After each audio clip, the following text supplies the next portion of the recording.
Hace algunas semanas compartía con ustedes a través de Latinus que en las postrimerías del primer viaje internacional de Joe Biden a Europa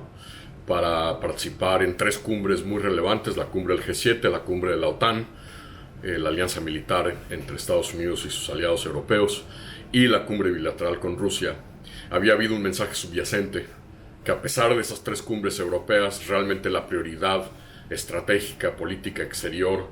de seguridad nacional para Estados Unidos ya no radica en Europa, ya no es siquiera Rusia, es la relación con China y el recalibramiento que se está dando en Washington, quizá el recalibramiento más importante en los objetivos, prioridades y visión de política exterior de Estados Unidos desde el fin de la Guerra Fría. Pero de repente, en las últimas semana y media, América Latina y el Caribe le han recordado a Estados Unidos que, a pesar de ese recalibramiento, la región aún está allí y aún tiene un impacto directo para el bienestar, la seguridad y para el propio debate político interno en Estados Unidos. Primero, porque en Haití se dieron estos acontecimientos dignos de una novela de John le Carré, donde un grupo de mercenarios, todavía falta mucha información, decidieron asesinar al primer ministro haitiano, grupos de haitianos exiliados en Estados Unidos, algunos mercenarios colombianos, y esto vuelve a poner el radar un país que, a pesar de que no es una gran potencia, ha jugado un papel muy importante en sucesivas administraciones republicanas y demócratas, es decir, Bush padre, Bush hijo, sobre todo Bill Clinton, que dedicó mucho tiempo y atención a las sucesivas crisis haitianas, y un país con una diáspora muy importante, sobre todo en la costa este, Estados Unidos, Nueva York, Boston, Washington DC y sobre todo Miami. Y pues a los pocos días, este estallido de inconformidad social y política en Cuba, una sociedad que nuevamente despierta y que se manifiesta en las ciudades y en las calles de Cuba, y que vuelve a poner en el centro del debate político estadounidense un tema que ha sido papa caliente y que ha sido un tema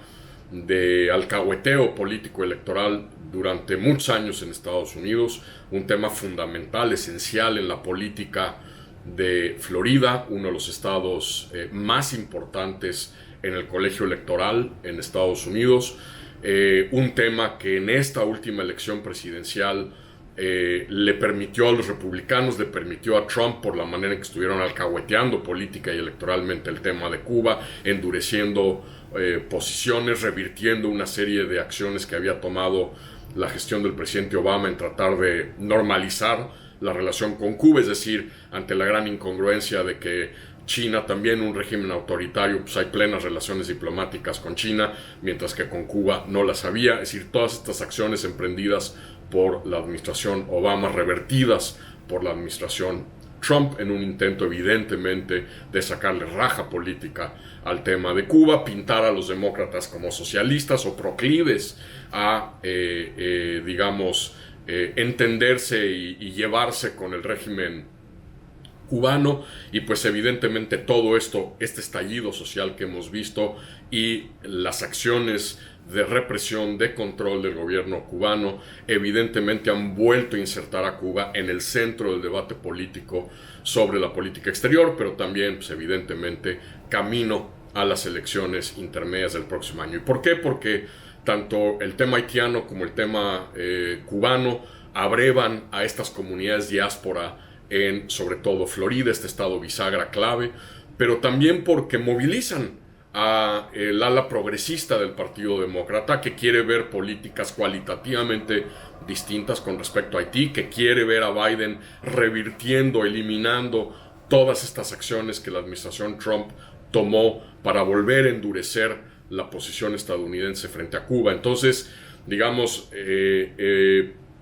sobre todo Cuba, vuelve a poner en un predicamento a la administración Biden, primero frente a los republicanos y segundo frente a la propia ala progresista del Partido Demócrata. Y esto es relevante porque estamos a meses de que empiecen las campañas para las elecciones intermedias legislativas del próximo año, donde los demócratas perdieron escaños importantes en Florida en las elecciones presidenciales del año pasado, donde está en juego el control de la Cámara de Representantes, donde los republicanos en el 2022 podrían recuperar el control de la mayoría en la Cámara de Representantes, y por lo tanto este tema tiene una arista político-electoral interna en Estados Unidos enormemente importante. Y como si no fuera poco,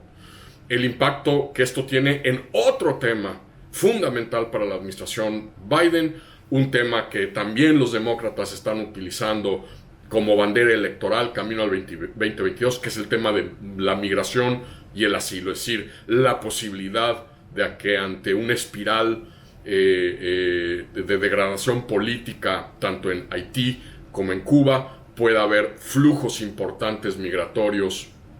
de cubanos y de haitianos hacia las costas estadounidenses a través de México, que es un tema que hemos visto ya erguir la cabeza de manera importante en este último año y medio, y que esto agregue presión también en el frente de la política migratoria, que claramente es un tema que los republicanos están decididos a capitalizar, decir que el caos de la frontera es un problema que Biden ha generado porque revirtió políticas de mano dura del presidente Trump, a pesar de que esto no tenga absolutamente ningún sustento, pero es evidente que estas dos crisis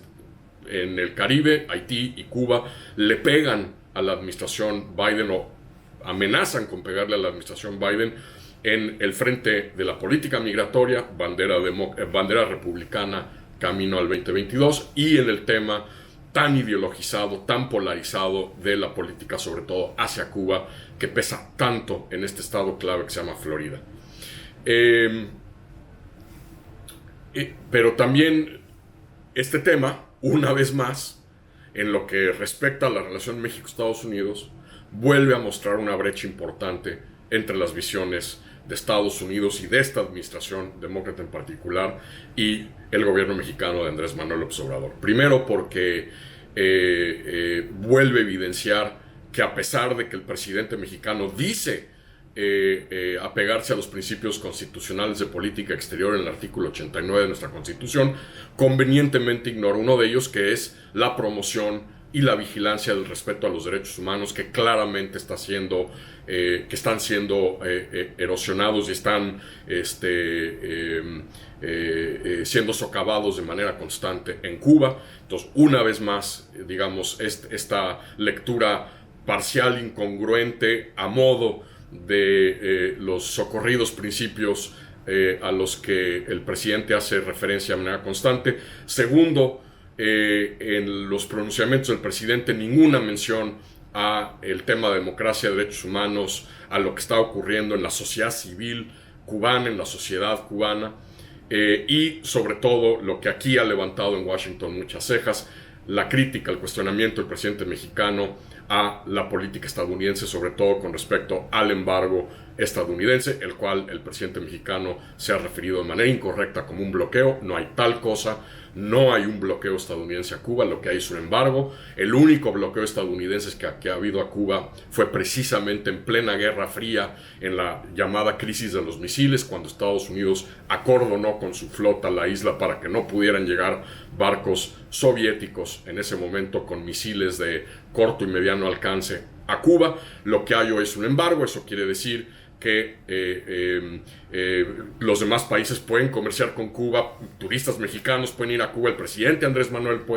López Obrador puede ir a Cuba. Si hubiera un bloqueo, nada de eso podría ser posible. Pero no solo es un tema semántica, es un tema que tiene que ver con la crítica que hace el presidente a la política estadounidense, al apoyo, aliento que Estados Unidos da a los grupos de la sociedad civil cubana, y sobre todo,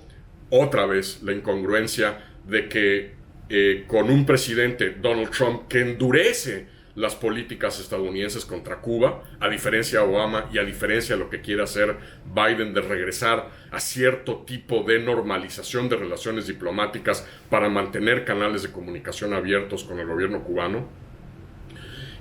Ahora Andrés Manuel López Obrador decide opinar sobre la política estadounidense cuando durante 2 años, con el endurecimiento de medidas y el discurso hostil de Donald Trump hacia Cuba por razones político-electorales, a diferencia de Biden, que no ha asumido ese discurso. Ahora sí el presidente mexicano decide cuestionar los ejes de política exterior estadounidense hacia Cuba cuando no lo hizo con su amigo Donald Trump durante 2 años. Es un tema que además tanto el haitiano como el cubano pudiesen llegar al Consejo de Seguridad de Naciones Unidas, donde les recuerdo México es miembro no permanente durante este año y el próximo, y por lo tanto ampliar los potenciales flancos de tensión y de visiones diametralmente opuestas sobre cómo confrontar los temas de democracia, de derechos humanos y de seguridad regional en el Caribe.